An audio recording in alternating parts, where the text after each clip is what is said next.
വാഹന രജിസ്ട്രേഷനിൽ കേരളത്തിൽ പോക്കറ്റടിയല്ല, തീവെട്ടി കൊള്ളയാണ്. കട്ടപ്പാരയുമായിട്ട് പട്ടാപ്പകൽ കൊള്ളയടിക്കുന്നു.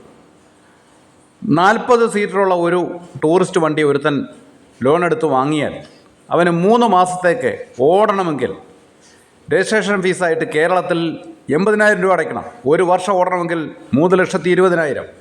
ഇതേ വണ്ടി നാഗാലാൻഡിൽ രജിസ്റ്റർ ചെയ്താൽ ഒരു വർഷത്തേക്ക് 30,000 മാത്രം. അവൻ നാഗാലാൻഡ് തിരഞ്ഞെടുക്കുമോ കേരളത്തിൽ നിൽക്കുമോ?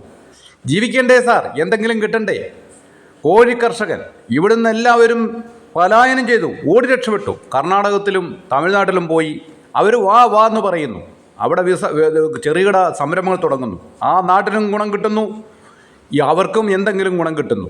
ഇവിടെയോ, ഇവിടെ ഒരു ടാർപ്പാളിൻ ഷീറ്റോ വെച്ച് മറിച്ച് 10 കോഴിയെ വളർത്താമെങ്കിൽ ആയിരങ്ങളാണ് ഇവന്മാരെ അതും പിടിച്ചു പറിക്കുന്നത്. വികസന പ്രവർത്തനത്തിന് കടമെടുക്കുന്ന പണത്തിൻ്റെ 2% മാത്രമാണ് വികസനത്തിന് വിനിയോഗിക്കുന്നതെന്ന് AGയുടെ റിപ്പോർട്ട് വന്നു. 98% എവർക്ക് തിന്നു തീർക്കാനും പിന്നെ ശമ്പളം കൊടുക്കാനും. തെക്കുവടക്കൽ യാത്ര വികസന സദസ്സാണ്. എന്തോൻ്റെ വികസനമാണ്? ഒരു പ്രതിപക്ഷമുണ്ടോ ഇവിടെ? 2 പ്രതിപക്ഷ പാർട്ടികളാണ്. ജനങ്ങൾക്ക് 10 പൈസയുടെ ഗുണമില്ല. ഒന്നിച്ചിരുന്ന് ഉണ്ണും, എന്നിട്ട് മൈക്കിൻ്റെ ഈ ചാനൽക്കാരുടെ മൈക്ക് കോല് കാണുമ്പോൾ എന്തെങ്കിലും വിളിച്ചു പറയും. അതല്ലാതെ ക്രിയാത്മകമായി എന്താണ് ഈ ജനങ്ങൾക്ക് വേണ്ടി?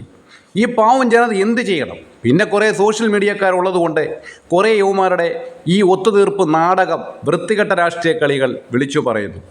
ഇതുപോലെ ഗതികെട്ട ഒരു ജനത മറ്റേതെങ്കിലും ഒരു സമൂഹത്തിലുണ്ടോ?